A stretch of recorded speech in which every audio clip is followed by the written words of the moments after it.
नमस्कार। Welcome to everyone in Nemesis स्टूडा classes. आज हम कक्षा 10 विषय विज्ञान और चैप्टर नंबर 12 विद्युत उसका अध्ययन करेंगे। तो ऐसे मानो वेरी शॉर्ट ट्रिक है, यानी बहुत ही शॉर्ट में आपको बताऊंगा मैं। और ये जो मैं टॉपिक बताऊंगा ये परीक्षा की दृष्टि से वेरी इंपॉर्टेंट होंगे आपके, मेरे हिसाब से, क्योंकि इनमें से प्रश्न आ सकते हैं। इसलिए आप मेरी जो बताई हुई बातें हैं वो आप आसानी से जरूर पढ़ना। तो इसमें क्या है, जिसमें विद्युत प्रवाह है, ओम का नियम है, प्रतिरोधकता है, जिन पर किसी चालक का प्रतिरोध निर्भर करता है, प्रतिरोध का श्रेणी क्रम, संयोजन, विद्युत धारा का तापीय प्रभाव आदि। ठीक है। तो पहला लेसन नंबर है 12 है विद्युत यानी इलेक्ट्रिसिटी। तो सबसे पहले हम पढ़ेंगे विद्युत ऊर्जा के बारे में। तो विद्युत ऊर्जा क्या है, देखो कि किस चालक में विद्युत आवेश प्रवाहित होने से जो ऊर्जा वे होती है उसे क्या बोलते हैं, विद्युत ऊर्जा। वेरी इंपॉर्टेंट, ये इसकी डेफिनेशन होगी। अगला है कि यदि किसी चालक के सिरों के बीच विभवांतर V वोल्ट हो तो Q कूलॉम आवेश के चालक के सिरे से दूसरे सिरे तक ले जाने में वे विद्युत ऊर्जा यानी किया गया कार्य W बराबर QV। ठीक है, ये है। उसके बाद में अगला अपना जो टॉपिक होगा वो है विद्युत परिपथ। ये भी सरल ही है। क्या है कि किसी विद्युत धारा के सतत बंद परिपथ को, ठीक है ना भाई, विद्युत धारा जो परिपथ बंद परिपथ होता है, ठीक है ना, जैसे यहाँ पर ये विद्युत परिपथ है, ये प्लस वाला आ गया, ठीक है, ये माइनस आ गया, ठीक है, इधर है ना, ठीक है ना, और इधर ये के कुंजी आ गई, ठीक है ना। तो किसी विद्युत धारा के सतत, तो ये सतत यानी लगातार कंटिन्यू बंद परिपथ हो रहा है, ठीक है ना। और हम यहाँ पर वो बल्ब बना सकते हैं इस तरीके से, ठीक है ना, ऐसे ये बल्ब का संकेत हो गया, ठीक है ना। इस तरीके से ये क्या है, बंद परिपथ हो गया। ओके, अगला क्या है अपना टॉपिक कि आवेश है। आवेश परमाणु एक मूल कण होता है। ये धनात्मक भी हो सकता है और ऋणात्मक। समान आवेश एक दूसरे को प्रतिकर्ष करते हैं और असमान आवेश क्या होता है, आकर्षण होता है। यानी प्लस और प्लस, अगर हम बात करें प्लस और प्लस की, यानी प्लस और प्लस, सॉरी एक मिनट आपको यहाँ बताऊंगा मैं, यानी प्लस और प्लस की बात करें तो उसमें क्या होता है, प्रतिकर्षण होगा। और माइनस और जो प्लस है उसमें क्या होता है, आकर्षण होता है। उसके बाद में कूलॉम आवेश, यानी कूलॉम को बोलते हैं सी। आवेश का एसआई मात्रक है। कूलॉम आवेश का क्या है, एसआई मात्रक है। यानी कूलॉम का मात्रक क्या होता है, नहीं, आवेश का मात्रक क्या होता है, कूलॉम होता है, याद रखना। और एक कूलॉम बराबर होता है 6×10⁸ इलेक्ट्रॉन पर उपस्थित आवेश। उसके बाद एक इलेक्ट्रॉन आवेश बराबर होता है 1.6×10⁻¹⁰ C ऋणात्मक आवेश, ठीक है। और Q बराबर क्या होता है, Q बराबर Ne, ये देर का है, Q बराबर Ne। तो यहाँ पर क्या है, देखो Q आवेश है और N इलेक्ट्रॉन संख्या है और E है इलेक्ट्रॉन पर आवेश। ओके, अगला है विद्युत धारा कि आवेश के प्रवाह होने की दर को, आवेश की या किसी चालक तार में आवेशों के प्रवाह की दर को विद्युत धारा कहते हैं, ठीक है। विद्युत धारा बराबर होता है यानी I बराबर Q बटा T, I बराबर Q बटा T है, ठीक है। Q आवेश है और T क्या है, समय है। धारा का मात्रक एम्पियर होता है, ऐसे मात्रक क्या होता है, एम्पियर। याद रखना भाई, विद्युत धारा का जो मात्रक होता है वो क्या होता है, एम्पियर, याद रखना।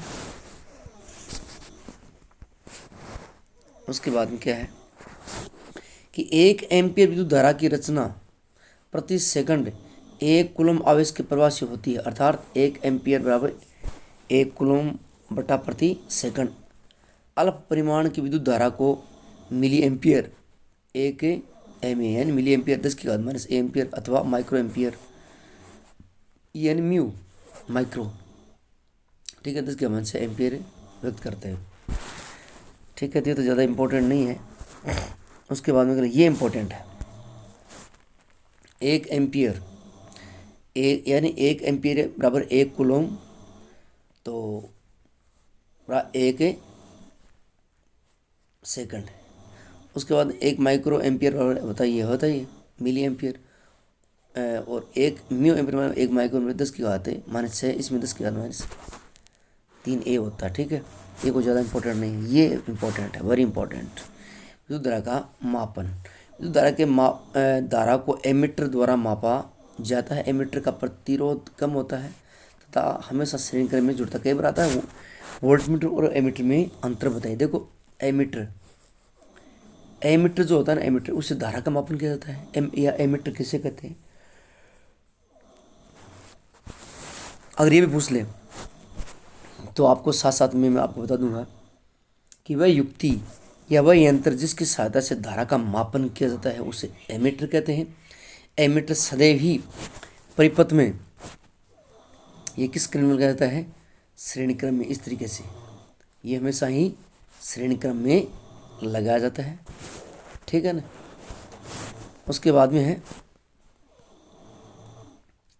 विद्युत धारा की दिशा इलेक्ट्रॉन के प्रवाहित होने की दिशा के विपरीत मानी जाती है। ये याद रखना भाई, जिधर इलेक्ट्रॉन बनते हैं उसके विपरीत क्या होती है, धारा होती है।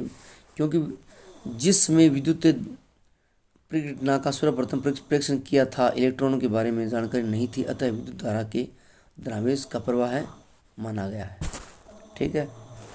उसके बाद में है विद्युत विभव। क्या है कि किसी बिंदु पर स्थित इकाई बिंदुवत धनावेश में संग्रहित विद्युत स्थिति ऊर्जा उस बिंदु के विद्युत विभव के बराबर होती है। ओके। उसके बाद में आता है विभवांतर, इसका संकेत V है, वोल्ट। ठीक है।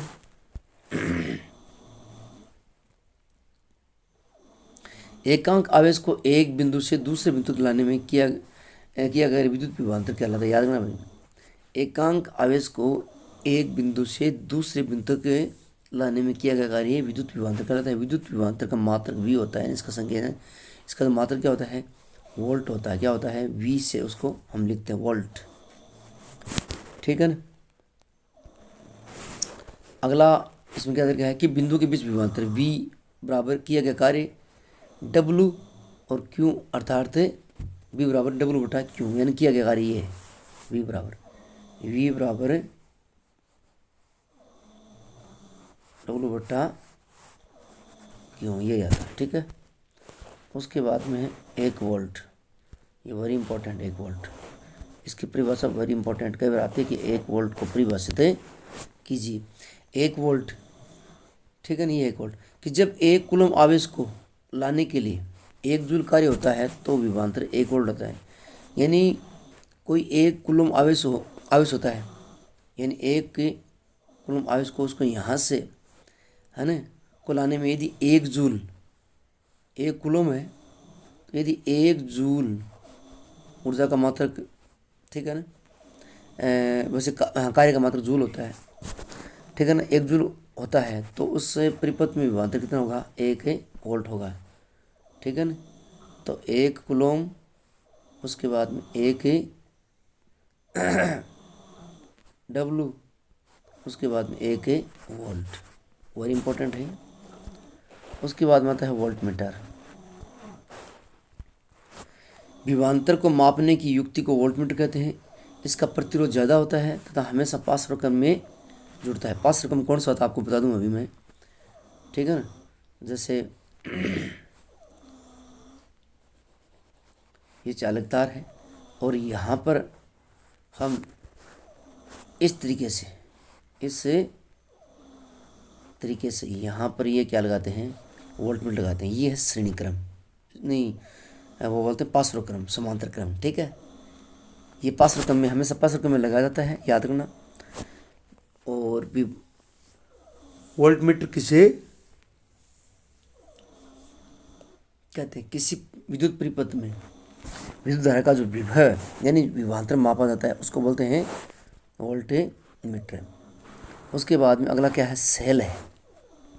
सेल एक सरल युक्ति है जो विभवांतर को बनाए रखती है। विद्युत धारा हमेशा उच्च विभवांतर से, याद रखना भाई, और निम्न विभवांतर की ओर बहती है। वैसे पानी होता है, पानी भी उच्च से निम्न की ओर बहता है, नहीं निम्न से, हाँ उच्च से निम्न की ओर बहता है, बिल्कुल सही। वैसे ये विभवांतर होता है। उसके बाद में है ओम का नियम, वेरी इंपॉर्टेंट। ओम का नियम है वेरी वेरी वेरी इंपॉर्टेंट है। क्या है कि किसी विद्युत परिपथ में धारा के तार के दो सिरों के बीच विभवांतर यानी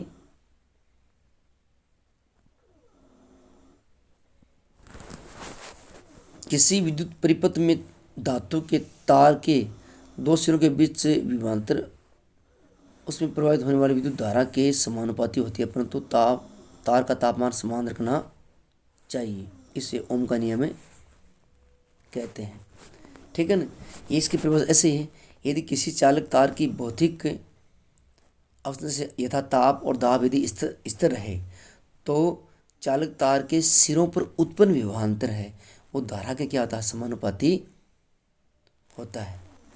ठीक है ना? क्या होता है? समानुपाती होता है, समान होता है। ठीक है ना? कैसे?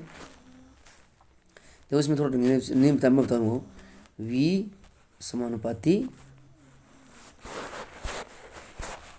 समानुपाती आई। कैसे होता है? देखो आपको यहाँ बताऊँ, वी समानुपाती आई।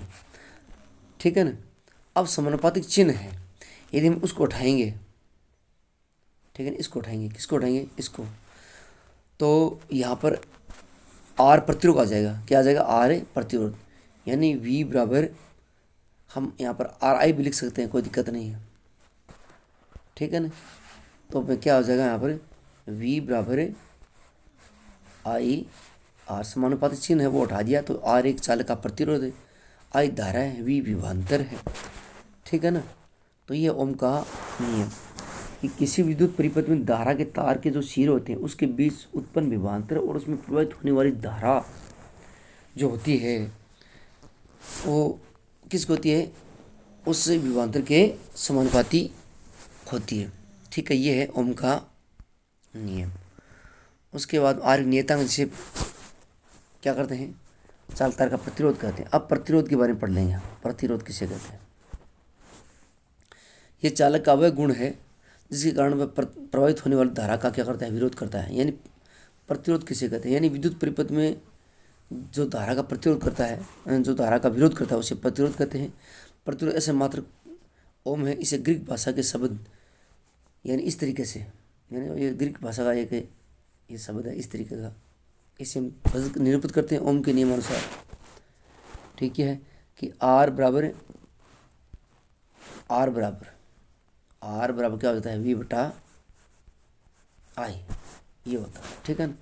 एक ओम बराबर 1 वोल्ट 1 एम्पियर। उसके बाद में है ये है 1 ओम 1 एम्पियर। जब विद्युत परिपथ में 1 एम्पियर की धारा प्रवाहित हो रही, जब विद्युत परिपथ में से 1 एम्पियर की धारा प्रवाहित हो रही हो तथा विभवांतर 1 वोल्ट हो तो प्रतिरोध 1 ओम होता है। वेरी इंपॉर्टेंट कि 1 ओम की परिभाषा दीजिए, ये भी वेरी इंपॉर्टेंट टॉपिक है। उसके बाद में प्रवर्ती प्रतिरोध, स्रोत की वोल्टता में बिना कोई परिवर्तन किए किसी परिपथ की विद्युत धारा को नियंत्रित करने के लिए उपयोग किए गए जाने वाले अवयव को क्या बोलते हैं? परिवर्ती प्रतिरोध, जिसको हम सेल बोलते हैं। पंखे में होता है। ठीक है ना? उसके बाद में है धारा नियंत्रक। परिपथ में विद्युत धारा को परिवर्तित करने के लिए जिस युक्ति का उपयोग किया जाता है उसे धारा नियंत्रक कहते हैं। उसके बाद कैपेसिटर, वे कारक जिन पर चालक का प्रतिरोध निर्भर करता है। वो देखो ये वेरी इंपॉर्टेंट है, याद रखना है। चालक का प्रतिरोध किन कारकों पर निर्भर करता है? तो चालक तार की लंबाई के समानुपाती एल समानुपाती आई। ठीक है ना? एल ऐसे लिखना है, दोबारा लिखो एक मिनट, देखो L समानुपातिक है I। उन अनुप्रस्थ काट के क्षेत्र के विद्युत समानुपाती होता है। उसके बाद तापमान के समानुपाती होता है और पदार्थ की प्रकृति समानुपाती होता है। ये आप याद कर लेना, वेरी इंपॉर्टेंट है। उसके बाद में प्रतिरोधकता,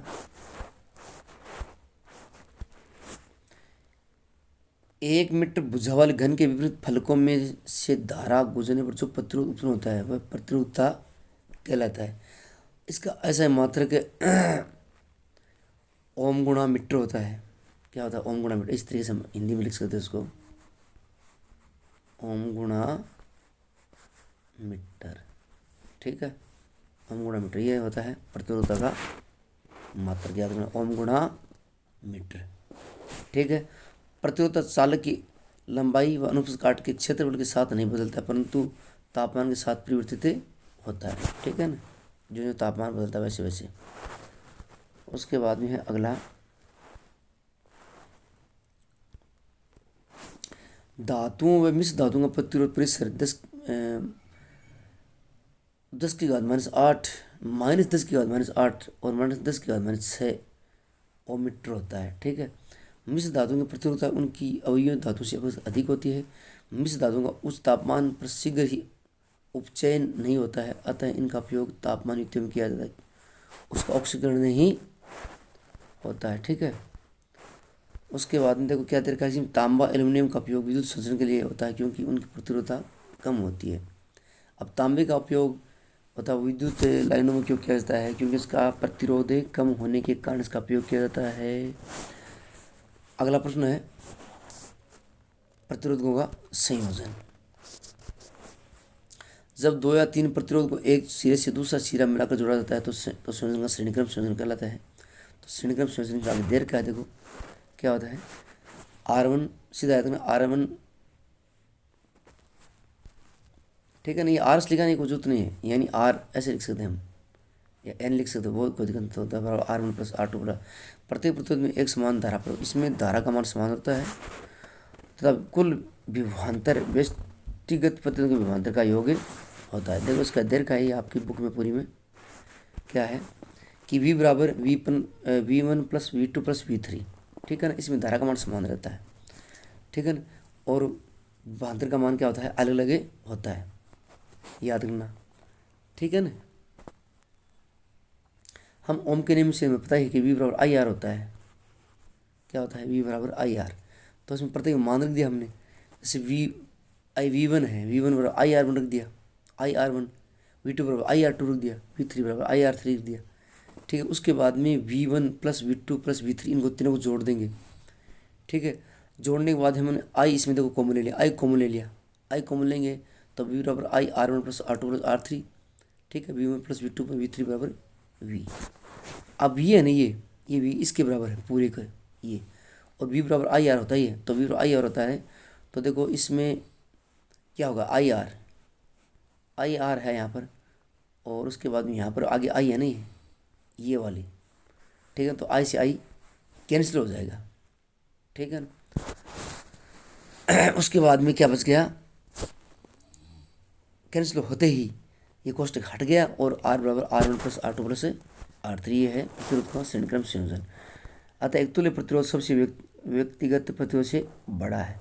अब आगे है पारस्परिक क्रम संयोजन, जिसको बोलते हैं समांतर क्रम संयोजन में हमें बोलते हैं पास, जब तीनों प्रतिरोधों को एक साथ बिंदु X तथा Y के बीच संयोजित किया जाता है ना, इस तरीके से, जैसे 1 2 और एक ये 3।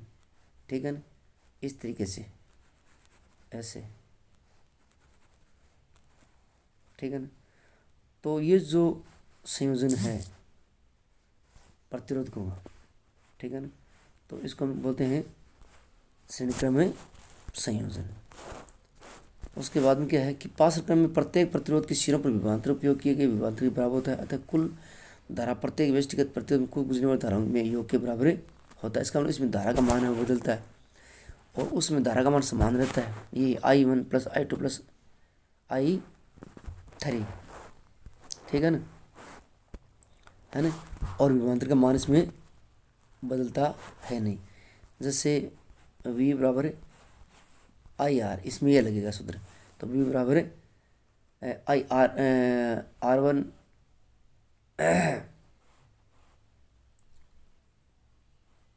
आई, हाँ बिल्कुल 1/2, उसके बाद में I2/I3 हो जाएगा, ठीक है ना, इस तरीके से। तो एक तुल्य प्रतिरोध का व्युत्क्रम परत है, ठीक है, और प्रतिरोधकों के व्युत्क्रमों के योग के बराबर होता है। उसके बाद में श्रेणीक्रम संयोजन की तुलना में पारस्परिक संयोजन के लाभ क्या देखो कि श्रेणीक्रम संयोजन में जब एक अवयव खराब हो जाता है तो परिपथ टूट जाता है तथा कोई अवयव काम नहीं करता है। अलग अलग अवयव में अलग अलग धारा की जरूरत होती है, ये श्रेणीक्रम में उपयुक्त नहीं होता है, ठीक है, क्योंकि श्रेणीक्रम धारा एक जैसी होती है। पारस्परिक संयोजन कम होता है और इसमें धारा का मान क्या होता है, अलग अलग होता है। अगला है विद्युत धारा का तापीय प्रभाव। यदि एक विद्युत परिपथ विशुद्ध रूप से प्रतिरोधक है तो स्रोत की ऊर्जा पूर्ण रूप से ऊष्मा के रूप में क्षयित होती है, इसे विद्युत धारा का तापीय प्रभाव कहते हैं। आगे देर का इसमें देखो कि ऊर्जा बराबर शक्ति गुणा समय, यानी अब इसमें देखो ऊर्जा हीट E/T, अब H बराबर क्या होता है VIT। अभी VIT कहाँ से आ गया, ठीक है ना, क्योंकि P बराबर क्या होता है VI होता है, P बराबर क्या होता है VI, हमें पता ही है। तो P का मान यहाँ पर हमने रख दिया तो VI आ गया, T है ही तो P बराबर, अब H बराबर, अब I आ रही है कहाँ से आ गया, शायद आपको पता ही होगा कैसे।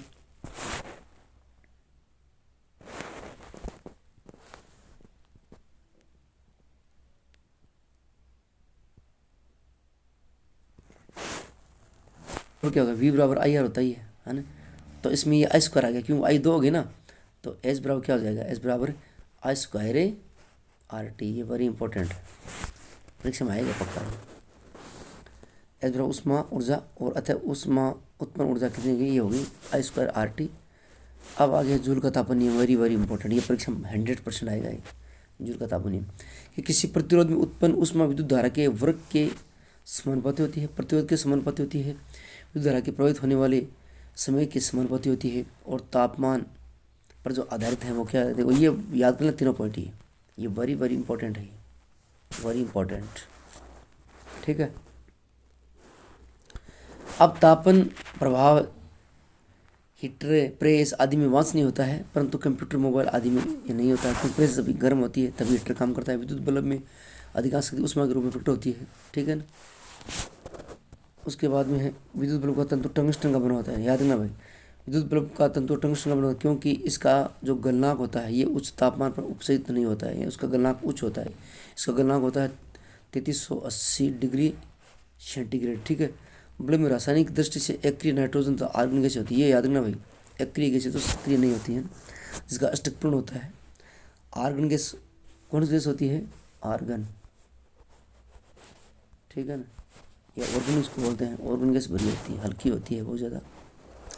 तंतु वायु आबाद है विद्युत शक्ति, बस थोड़ा सा और बच्चा है। कार्य करने की दर को शक्ति कहते हैं, क्या बोलते हैं, कार्य करने की दर को शक्ति कहते हैं। ऊर्जा के उपभोक्त होने की दर को भी शक्ति कहते हैं। किसी विद्युत परिपथ में उपभोक्त अथवा क्षयित ऊर्जा की दर होती है, इसे विद्युत शक्ति भी कहते हैं। P बराबर VI, ठीक है। इसका जो SI मात्रक है वो क्या होता है, वाट होता है, और 1 वाट 1 वोल्ट बराबर 1 एम्पियर होता है। ऊर्जा का व्यवहारिक जो मात्रक होता है वो होता है किलोवाट, या व्यवहारिक के बाद या उसको व्यापारिक वाट दें, यानी जिसको 1 यूनिट को 1 यूनिट उसको KWH, हमारा विद्युत मीटर होता है उसमें KWH किलोवाट घंटा, ये 1 यूनिट है, इसमें ही मापा जाता है। ये विद्युत ऊर्जा होता है उसका व्यापारिक मात्रक है, बड़ा मात्रक है, ठीक है। अब आगे देखो 1 किलोवाट बराबर होता है 3.6 × 10⁶ जूल होता है। 1 किलोवाट बराबर विद्युत ऊर्जा की 1 यूनिट है। 1 किलोवाट होता है वो विद्युत ऊर्जा क्या होती है, 1 यूनिट की इकाई है, ठीक है ना। तो ये हमारा आज का टॉपिक था।